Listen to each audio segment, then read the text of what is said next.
A once-in-a-century drought in 2020, followed by torrential rain in 2021, has decimated Taiwan's tea crop and left farmers scrambling.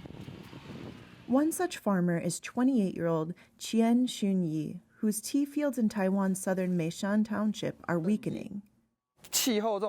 Right, it's the climate. The weather is the hardest element to control in tea production.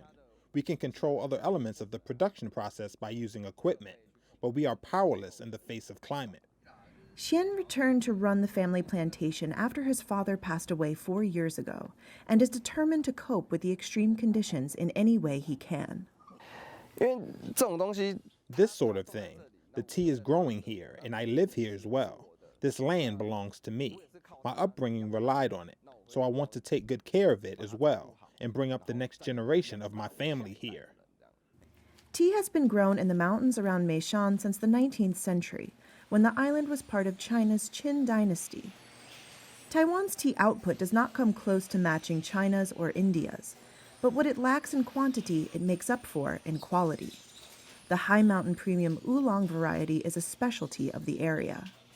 But Qian estimates that he will only harvest 1,300 pounds of tea this year, half of last year's crop, due to the drought and rain. Of course it has an impact. It's a big difference. We tea pickers also make less money. When the harvest is small, then we also make less money. But the extreme weather also brings another problem: pests that attack the young tea buds. Lin Xiu Rui is a government researcher helping Meishan's farmers. So actually, with this sort of climate change, the growth of tea trees will firstly be very limited, and secondly, it will lead to massive reproduction of pests. So all in all, the amount of leaves that the tea trees produce will decrease.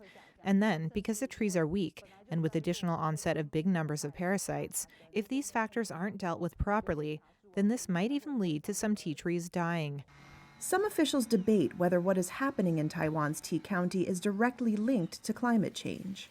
Chen Youngming, head of the Climate Change Division at Taiwan's National Science and Technology Center for Disaster Reduction, has said it's not possible to blame the drought directly on climate change, though she believes the chance of continuous drought may increase.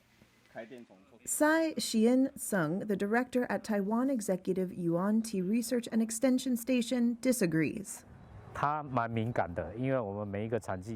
Tea is very sensitive because during the 50 to 60 days of every growing season, the accumulated hydration and temperature, as well as the amount of humidity in the air that the tea touches, can influence its chemical makeup.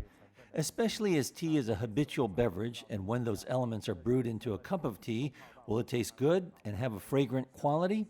All of this is heavily influenced by climate change.